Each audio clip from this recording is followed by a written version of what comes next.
This is tutorial number 10, and it is the Sketcher intro in CATIA v5. To start off, let's open up a new file. Let's click File, click New, click Part, click OK. Now, right now, we are in the mechanical workbench. So if you go to Start, Mechanical Design, and we're in the Part Design workbench.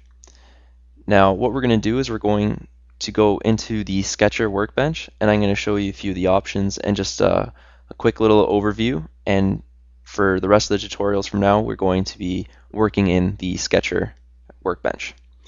So to get into the Sketcher workbench, all you have to do is click Sketch, click a plane, and now we're into the Sketcher workbench.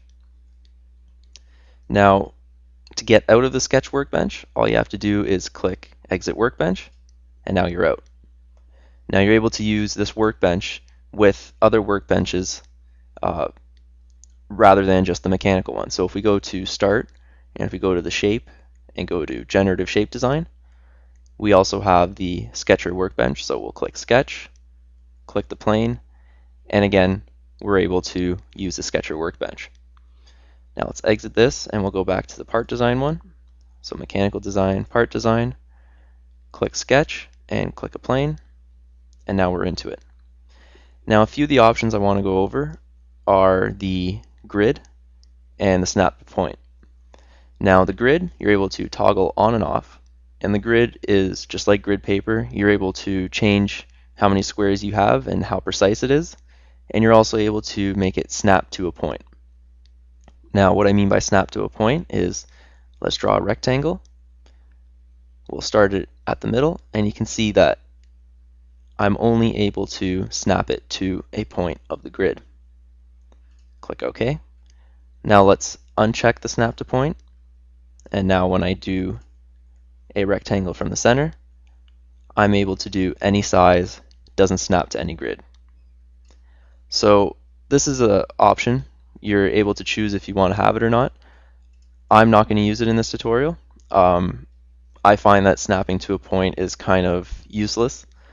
Other people do like it because it gives you a nice full number, but I like to pull out my parts and then dimension everything how I want it to be, and it's never going to snap easily to 5mm increments or 1mm increments for myself. I know that I'm going to have to create dimensions that are not snappable by these means. So in the tutorial, I'm not going to keep the snap to option on.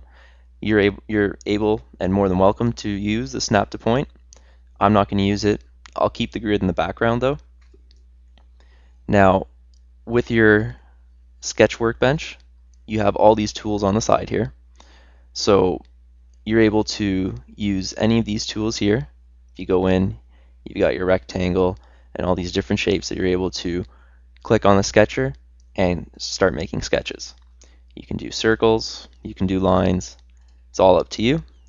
So in these next few tutorials, what we're going to be doing is we're going to slowly go through each of the different types of sketch options that we're able to use and all the sketch tools, so that by the end we'll have a really good understanding of the Sketcher workbench, and we can apply that when we're making our parts and part design.